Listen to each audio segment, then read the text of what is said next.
This is Chuck Cameron with Oxford Community Television, and the program is My Life. Today I've had the pleasure of sitting with a man who is not only involved in the station here, but who's become a friend, Dave Kenny. Dave, thank you for joining me today. Pleasure is all mine. It's enjoyable. Tell us a bit about what you do at this station today, because that's where you and I became acquainted a couple of years ago. Well, my current job at the station is office manager. Of course, I take care of all the timesheets, pay the bills, work on budgets, and as some things would say, whatever else you want to do. Got it. So basically keep the machine running. Keep the machine running. Excellent. Yep. Do you like it? I like it. It presents some challenges from time to time, and that's makes it interesting, and quite frankly, keeps me off the street. Yes. We were concerned about you being on the street. I know. I understand you just had a pretty substantial birthday. You turned 47, didn't you? 47 plus a couple of extra years. Yeah, Yep. I'm 80 years old now. 80, which is wonderful. Well, I hope I have the energy you do when I get to that point. Just don't have as many replacement parts. I'll try not to, but that may be in bigger hands than mine. Well, Dave, we're going to drag you back a bit. We know what you're doing today, sort of.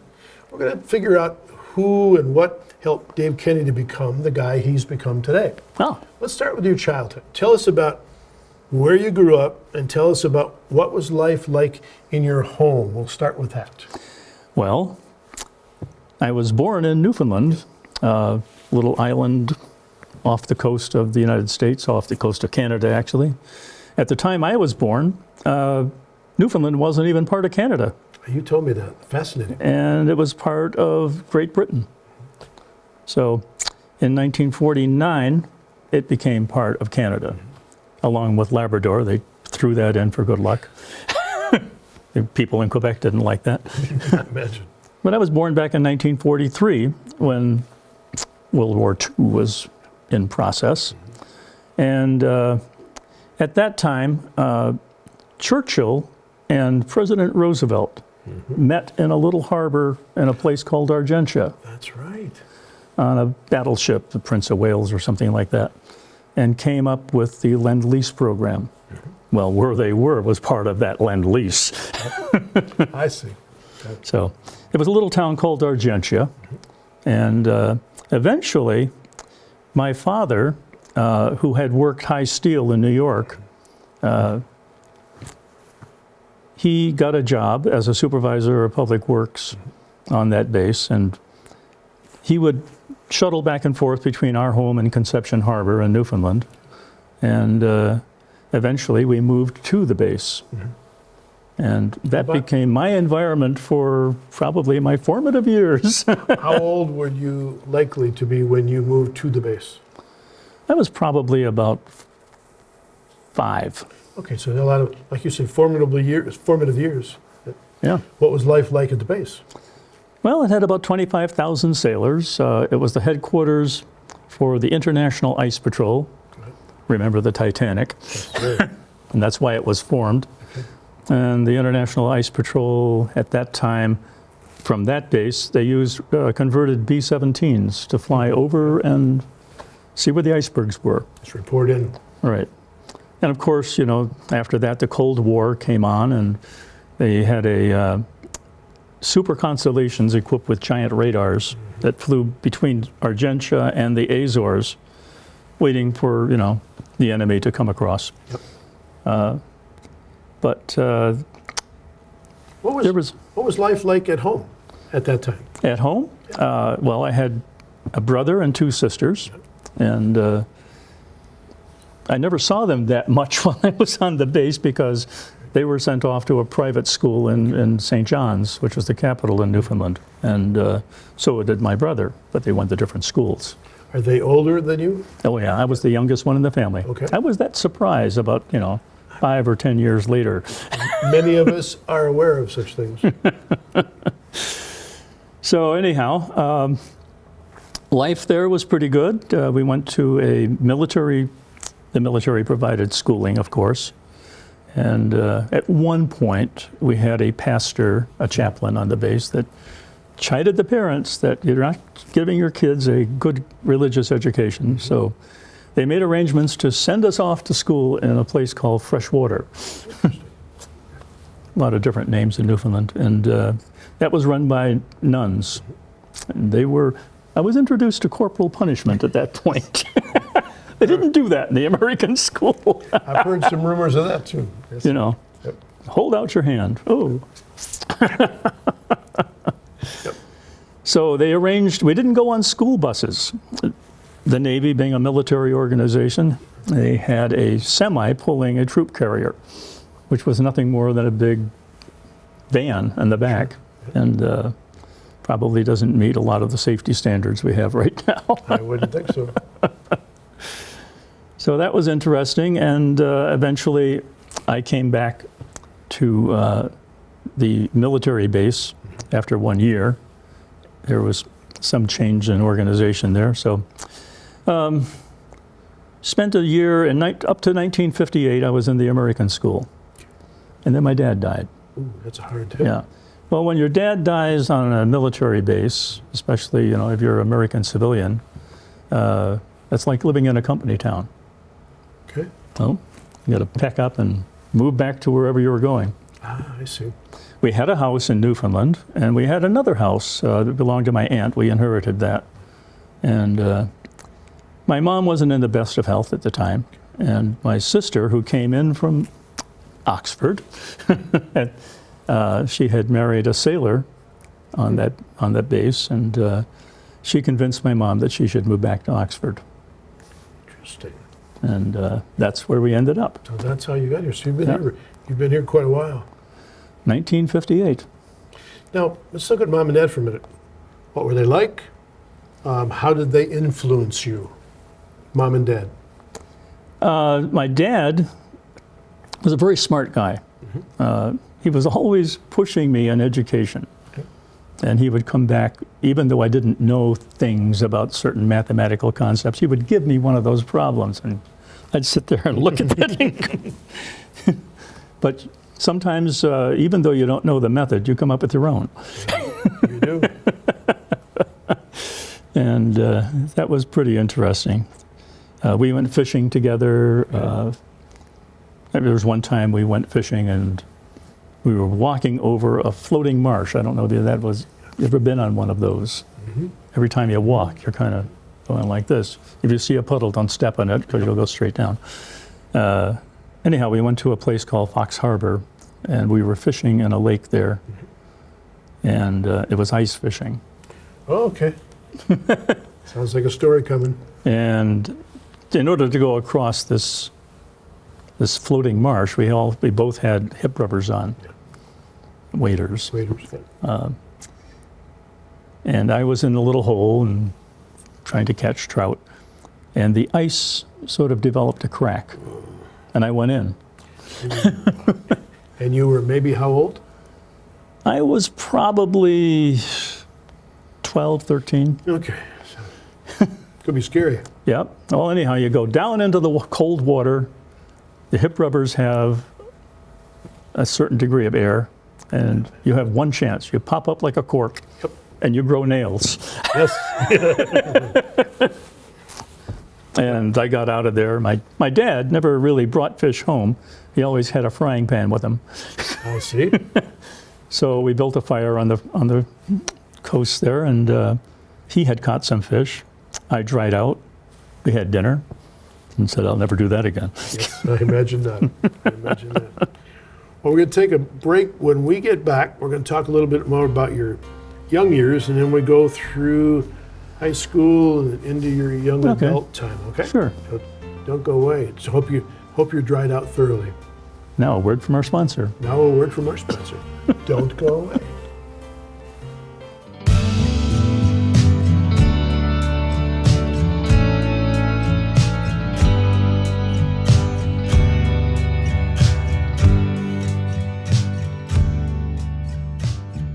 Okay, we just pulled you out of the water, dried you off, and you got on with your life. You said your dad was a steel worker. Yeah, he used to transit from Newfoundland. He was like a migrant worker is Yeah. now, except that he was working in construction. and he worked on High Steel in New York, Empire State Building, and places like that when they were being built. And he would come back when he was living in New York at the time, married my mom, and my sister Jerry, the oldest in our family, was born there. And then the Depression hit. Well, that's a hit. So things like construction or any kind of a job slid right down the tubes. But Newfoundland was more of an agrarian economy. I say agrarian, fishing was a big part of it. So we moved back there with his dad and mom, and in their house.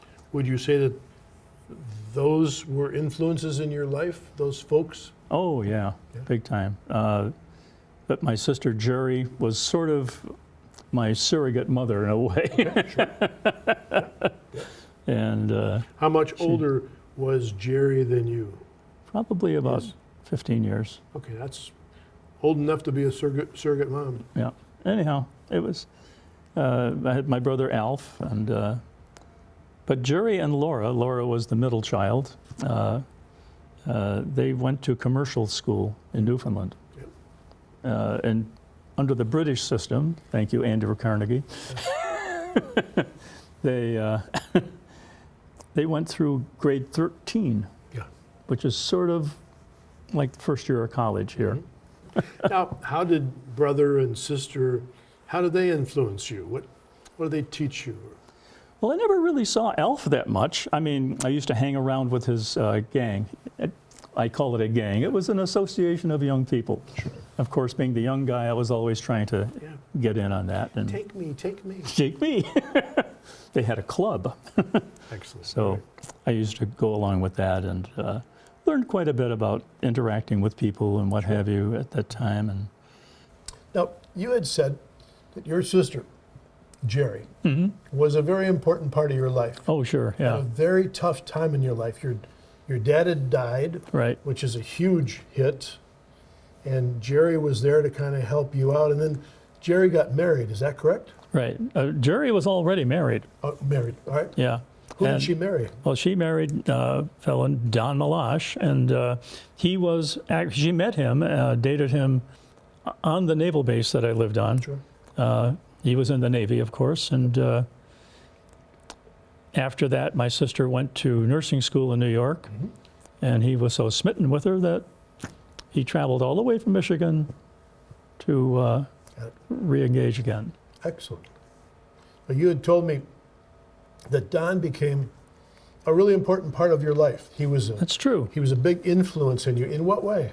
Well, obviously, when we moved to Oxford, we had to live for at least a year before we got settled with Don and Jerry. Okay. So they had a family already, and I kind of just imagine looking back now, you didn't really analyze that when you're 14 years old, what kind of an impact that was. And they had a couple of young kids and what have you, and he was sort of, a pickup for my father in a way.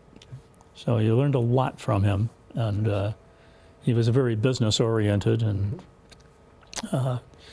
anyhow, eventually, he worked for his dad originally. His dad owned what's now Skalnick Ford, and finally got out of the business. And Don started a used car lot just down the street. Don's Used Cars. Yep. And at the time, he was literally taking 12-inch cinder blocks and sorting them out, and I was helping him with that. Wow. Those are heavy suckers when you're only 14. That's so. That's the ultimate in manual labor. Huh? Yeah, yeah. And he eventually built this used car lot, and over time, the car lot was successful, and then he negotiated with Chrysler to pick up a franchise. And from there, it just grew and grew and grew. Seems to me you Now mentioned- Don has passed, of course. My sister Jerry has passed, and his children are actually running Okay. the new dealership, the Palace. Well, we're going to take a minute break. We'll be right back. Stay with us.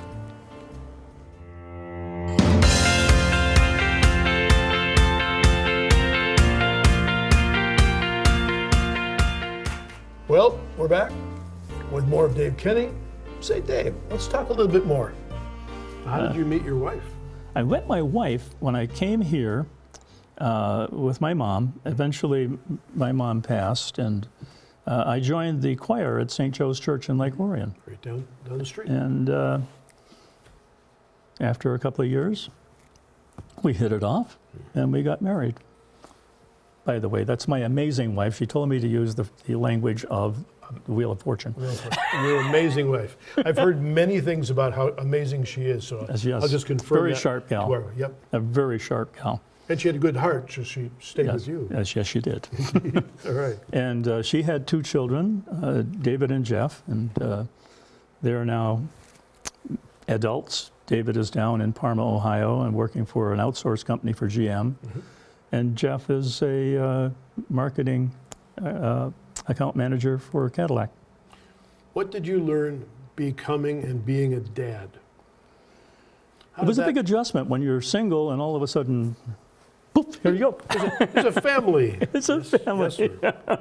It required quite an adjustment, and but I love those guys, and I hope they reciprocated. How old were they when you all became a family? Oh, God. Youngsters? They were very young, yeah. Okay. Yeah. All right. So what did you learn? What did I learn? Yep. Going from Well, a single guy to being a You dad. learn some aspects of discipline and what have you, and how much you can give and how much you can take. Yeah. Yep. Good. But How about your wife? Tell me about your wife. What's she like? my wife, Other than amazing, we've Elaine, established that. my wife Elaine, she is quite the gal. Right now, we are preparing to move to smaller quarters. Yes. We don't need all the land we have and what have you. So she's busy right now going room to room, See. and she's focusing on my room where I keep all my records and all my junk. I would say my condolences. Someday, if you're going to have to get rid of half of that. I go, oh. You may get some help. Huh? Yeah. Yep. What's she like? What's she like? She's raised in Detroit, Polish background, Good. so we get a Good lot stock. of that. She's very sharp, very, very organized. She thinks perhaps I'm not that organized. But she's very good. She's very loving. We have a good relationship with all the grandkids and what have you. And Excellent. Sounds like quite a person. Sounds like quite a person. she is. She is. So She is. you got married. All of a sudden you had an instant family, which is remarkably good. Did you find some path through education? Did you go to school for something, and did that last, or did you find, like many of us, several side roads? Well, when I first came here, I started in high school in Oxford, and that high school doesn't exist anymore. Okay. It's where the fire station is now. So But then I graduated from high school and went to Oakland University, which was only in its maybe second or third year at the time. It wasn't Oakland University. It was Michigan State University at Oakland. Got it. MSU Oakland. Yeah. Got it. And maybe about a year after I was there, they decided that they were going to have their own identity. Got it. And it was going to be called Oakland University. Good. So they had a contest to come up with a symbol for the university. Excellent. And a gal won that symbol, won the contest, and it was supposed to be a sail going off and seeking virtue and truth. Ooh, lofty. And it had a really good reception, and they chose it, and that's what you see now. It's a little bit more symbolic than it was back then. But it immediately had the nickname of a flying diaper. But Yes, college students, let me think. Yes, I can see students are like that. flying diaper. Excellent. What did you study there? I studied business and economics. Got it. And either one of those, they had a lot of mandatory courses. Sure. And one of them was language. So they required initially when I got there 2 years of language. I'd already had like 2 or 3 years of French in high school, Sure. but somehow they convinced me I should learn Russian. Wow. Geopolitics at the time, Russian is not a bad choice. Tough language? Engineers like to learn German for some reason back then, Yeah. and eventually we were going to be dealing with the Russians, so I guess I went for it and took a year of it, and that was a pretty hard language to learn for me. Yeah. Well, once you had to throw away the alphabet you knew and loved, and all of a sudden you had the Cyrillic alphabet, It's a tough start. which used a lot of the same letters, except they were pronounced differently. Yeah, right. Let's do this. Let's take a break. And when we come back, we'll continue on your road to today. Yep. Stay with us. Don't go away. We'll be right back.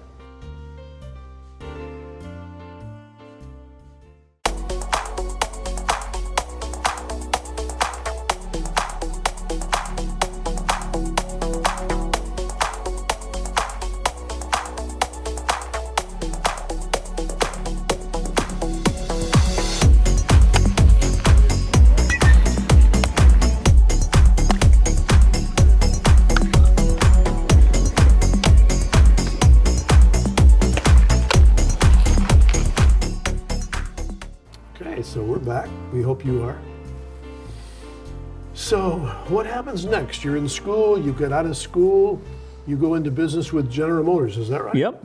I got hired at General Motors in material control. I had a business background in economics and what have you from college, but once you go into a big business like that, they tell you here's what you're going to do. Which may or may not have anything to do with what you learned. Right. Sure. Other than that, my first job, like I said, was in material control, and that's where you keep all the parts moving that are needed to buy a truck, Sure. or to build a truck, should I say. And you found out that a lot of the people that were working there actually came up from the line. And a lot of them were hired, well, to do their job, but they were also hired when the place was called Yellow Truck and Bus to play baseball. I see. So they had certain skills that were They had certain skills and they had other skills. So I always thought that was pretty funny. yeah, really. And it was at a transitional time, too. When I first went there, I looked on the floor and I said, "What are those?" "Dave, those are spittoons." Yeah. Those were the days, my friend. Not so I hope many they around anymore. always end. Yeah. Yep. Were there people at that point in your early years at GM who were influential in you, good bosses or bosses that steered you right or wrong directions? Sure.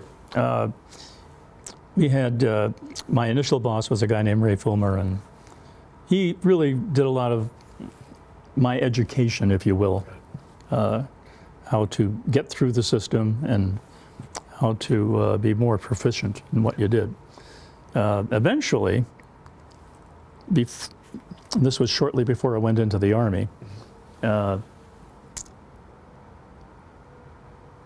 they switched me out of what I was doing and switched me into what was called a split shift. You worked a little time in the morning and then you worked in the evening. It was really bad. Tough. But when everybody left in the evening, it was just me and a person that worked logistics. And we'd sit there and wait, and the phone would ring, the dreaded phone would ring. "We're going to run out of this part." Whoa! So it was, that's when the excitement started. How do we cover ourselves? So part of what I did was my initial approach was to rob service. Yes. You had And fun. they didn't like that, but to keep the plant running, you didn't want to make that call to the manager and go, "Tomorrow morning at 8 o'clock, forget it. The line must run. The line must run, the show must go on." Exactly. And beyond that, then we had to call up the plant that made the part, Yep. have them bring in, and if they didn't have the inventory, have them have a special workforce come in and build that part, Yep. then find a place to transport it. In Pontiac, there was a place called Credit Air Service, Okay. air freight. Okay. They flew the old C-47s, the old two-engine World War II planes. And they did an awful lot of saving our butts. Just in time. It was Just in really time. literally just in time. Just in time. Now, you were there for a while, then you went in the military. Is that correct? Well, I was in the military. I was getting, because I lived with my mom at the time, sole support, so to speak, I was getting a deferment. And every now and then they'd send me a letter and say, oh, you're deferred, I forget what the deferment thing was at the time. And then I got this one that said 1A. Yeah. Yes. The draft at the time was, and I don't know if they do it the same way now, though they don't have the draft, you'd have to sign up for it. But back then, they had a lottery, and they reached into the thing, and it just had one letter of the alphabet on each little piece of paper. And if the letter C was the first one up, you were sure to go. Yep. If number 26 was the letter F, something really bad had happened. Yep. The Vietnam War was going on at this time. So anyhow, there I was. I had to go down to Fort Wayne, get the examination, Right. and that was pretty interesting. There are some jobs that those military people had there I would never want. I won't go into detail. No. But, What did you do in the military? well, that was the interesting thing. After I got the examination, then you sit back and wait, and then you get this note. Show up with your little ditty bag and get on the bus.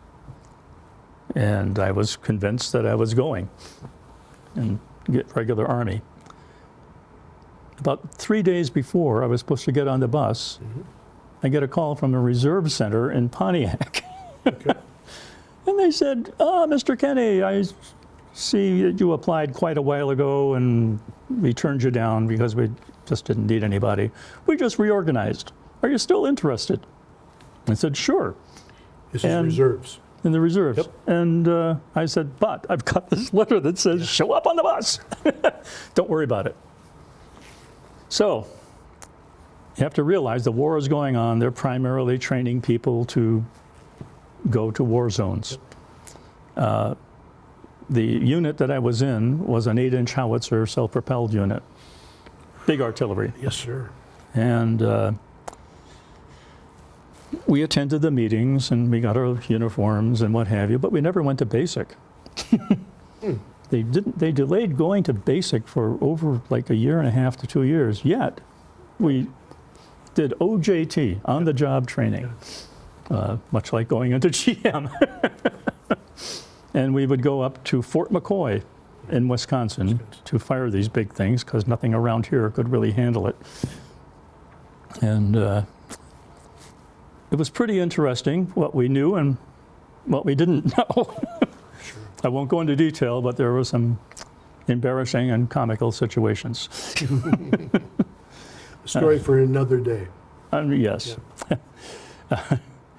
Anyhow, Did you ever get it caused to some go overseas? conflict at GM because when they had summer camp with the reserves at that time, it just coincided with start of production. They were not pleased when I came in with my little yellow tab saying, it's the United States Army, what am I going to do? Okay, we've had a good discussion here. We're gonna take a bit of a break, and we'll come back for part 2. So keep watching. I think you'll enjoy it. Thanks for tuning in.